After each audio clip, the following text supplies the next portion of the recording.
In this video, we're going to take our raw audio recording and edit it down into a polished podcast episode. Podcast editing is a necessary process that involves taking all of the audio elements of our recordings and combining them together into a structure that engages with your audience. While there isn't a single way to edit a podcast, there are some basic guidelines to follow. For today's example, I'll be editing my podcast using Adobe Audition, which is a piece of software known as a digital audio workstation, or DAW for short. Our workflow for editing will consist of the following: importing our files, pre-processing our speakers' tracks in the waveform view, laying out our podcast structure in the multi-track view, basic trimming of our content, adjusting loudness levels, and exporting our file for distribution. Inside of Audition, the first thing we are going to want to do is to import our raw audio files. We can do that by coming down to the media browser and navigating to our episode folder. For this example, I have my raw recording with myself and my co-host, as well as a piece of royalty-free theme music that I'd like to include in my episode. The first editing task that I want to do is what I refer to as pre-processing. These are specific editing tasks that we apply to all of our clips that ready them for the actual process of editing. These tasks can be anything from removing background noise or adjusting our loudness levels. In Audition, these pre-processing tasks will be done in the waveform view. This is a specific workspace within Audition where destructive editing tasks, meaning tasks that alter the original file, can be done. First, I'll apply the normalize effect to this audio clip.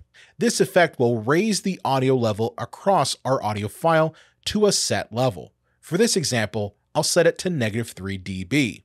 Unless you're using some studio space with proper sound treatment, more than likely you will need to do some noise reduction to your audio files. Noise reduction is the process of taking a small sample of noise from your audio file and then targeting it for reduction throughout the entire audio file. For this file, let's select a small portion of the noise, then go up to Effect, choose Noise Reduction, and select Capture Noise Profile. The next step is to select the entire audio file and go back up to the effect and choose Noise Reduction Process. In this window, you want to adjust the reduction amount slider and play back the effect to hear how much of the noise is being reduced. It is important to note, you do not want to crank this reduction amount too high, as too much noise reduction can degrade your audio. We will want to repeat this process for any additional speakers in our podcast. Once your pre-processing is complete, save them as new files. That way, you can still have the original files to fall back on if you ever need to make any changes. With pre-processing out of the way, we now can move into the multi-track workspace and begin the process of trimming and laying out our new episode. To create a new multi-track project, click on the multi-track button. This will bring up a new pop-up for our multi-track project. For our settings, make sure the sample rate is set to 44100 kHz, 32-bit depth, and mono mix. We also want to specify a name for the project and a save location. In our multi-track panel, we can see different color-coded tracks. Let's organize our tracks by renaming them to correspond with our host, co-host names, and our theme music. Drop each speaker's processed audio file onto their assigned track. It is important that these files stay perfectly aligned, as shifting them forward or back can cause the conversation to be out of sync. Let's also drop our theme music onto the theme music track. To aid in getting all of our tracks to be at the proper volume, let's select all of our audio files and right-click and choose Match Clip Loudness. Keep the default settings and click OK. The process will adjust the gain of all the audio files within the multi-track session to be at roughly the same loudness level. Let's start the podcast episode by moving our theme music to come in first and then reduce the volume down over our welcome. To do this, move the theme music to the beginning of the timeline. Then bring your participant files just over the tail end of the theme music. Add in keyframes for the theme music's volume to gently duck the music down in volume. To fade the music off, drag the envelope fade from the end of the clip over to the left. Maybe you want to cut out certain sections from your podcast. For example, if you go on a 10-minute tangent about a topic that isn't related at all to the content of your episode, you may want to remove it. In Audition, select the time selection tool, then select the section in your audio tracks that you would like to remove.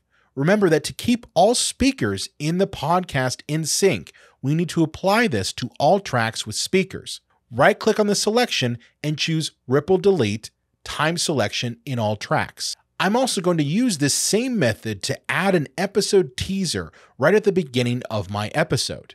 An episode teaser in this case is a very short 15 to 30 second piece of the conversation that grabs the audience's attention and persuades them to keep listening. Use the time selection tool again, but this time, copy the selection using Command-C or Control-C on a PC and paste it right at the front before the theme music. With our podcast now edited, our next step is to export out our finished file. This is a two-step process. First, export out your multi-track session by going to File, Export, Multi-Track Mixdown, and choose Entire Session. In the pop-up, we want to export this as a WAV uncompressed file. The last step is to again adjust loudness and export a final MP3. Take the .wav file that you just exported and in the waveform view, drag it onto the Match Loudness section. Set the maximum loudness to -16 LUFS, which is a standard among podcast players, and click Run. This final loudness adjustment will apply one last change to the volume of your audio file. To export your MP3, go to File, Save As, and choose MP3 from the dropdown. Under Format Settings, click the Change button. Make sure your MP3 uses the following settings: a bitrate of 128 or 96, constant bitrate. Note that a higher bitrate will result in a larger file size, but much better audio quality. So let's take a minute to review what we've learned. Audio editing software is referred to as a digital audio workstation or DAW. Pre-processing your audio files can consist of removing noise, adjusting volume, and other tasks that apply to the entire audio track before editing. When editing podcast audio with multiple speakers on individual tracks, it is important that all cuts be applied across tracks to ensure that the conversation remains in sync. Podcast structures can vary, but including a teaser at the top of your episode can assist in grabbing your audience's attention to keep listening. Podcast editing is an essential task to convert your raw audio into a polished episode. While this topic has many additional facets, this guide can help you break through the technical hurdles as you get started podcasting. Our next task will be to publish our brand new episode out to the world.